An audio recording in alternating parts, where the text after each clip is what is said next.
Assalamualaikum warahmatullahi wabarakatuh. Perkenalkan, nama saya Winta Sylvia Gasela dengan NIM 208200063 dari kelas 3B Tadris Matematika. Di sini saya akan membuat video tugas akhir semester dari mata kuliah PPKN.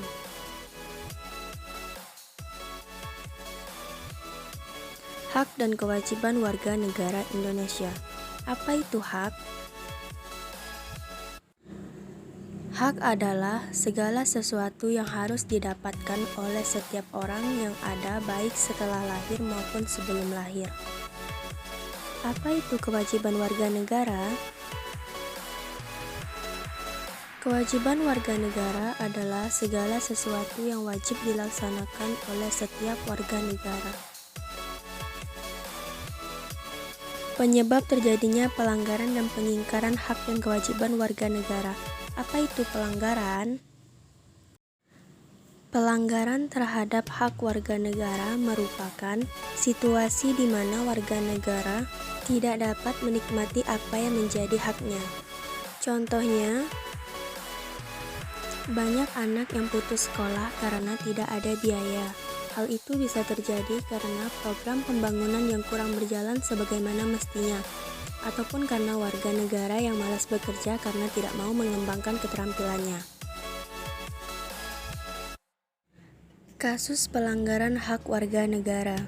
Pelanggaran hak warga negara merupakan akibat dari adanya kelalaian atau pengingkaran terhadap kewajiban, baik yang dilakukan pemerintah maupun oleh warga negara itu sendiri. Suatu peristiwa dapat dikatakan sebagai bentuk pelanggaran hak apabila seorang warga negara tidak mendapatkan haknya sebagai warga negara, seperti yang tertuang dalam undang-undang. Contohnya seperti semakin tingginya kemiskinan dan pengangguran menjadi bukti bahwa masih banyak pelanggaran hak warga negara yang menurut undang-undang itu harus segera diselesaikan.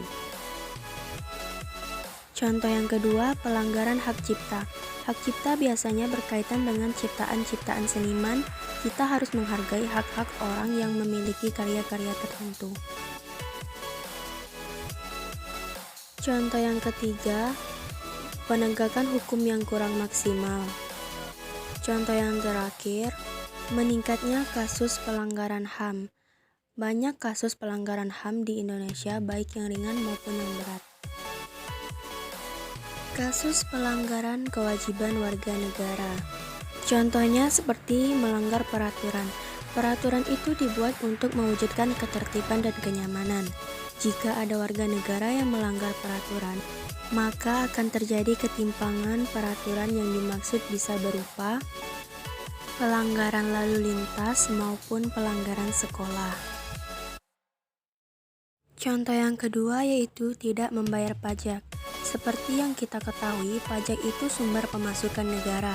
Pemasukan tersebut akan berguna untuk pembangunan negara kita.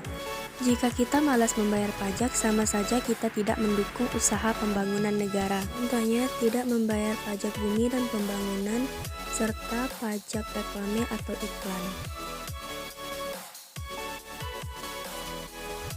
Yang terakhir, tidak menjunjung hukum. Hukum harus ditegakkan demi terwujudnya keadilan. Namun selalu saja ada oknum yang tidak menjunjung hukum, serta memandang hukum hal yang sepele yang dapat dibeli. Jika hukum dapat dibeli, tidak akan terwujud keadilan, keamanan, dan kenyamanan dalam masyarakat. Contohnya, seperti yang ada di gambar, yaitu hukum yang dapat dibeli dan kasus suap pejabat. Upaya-upaya yang harus dilakukan untuk pelanggaran hak dan kewajiban warga negara. 1. Meningkatkan pengawasan dari masyarakat dan lembaga politik terhadap setiap upaya penegakan hak dan kewajiban negara. Yang kedua, meningkatkan profesionalisme lembaga keamanan dan pertahanan negara. Yang ketiga, meningkatkan kerjasama yang harmonis antar kelompok dan golongan dalam masyarakat agar mampu saling memahami dan saling menghargai pendapat masing-masing. Baiklah, sekian video dari saya akhiri dengan wassalamualaikum warahmatullahi wabarakatuh. Sekian dan terima kasih.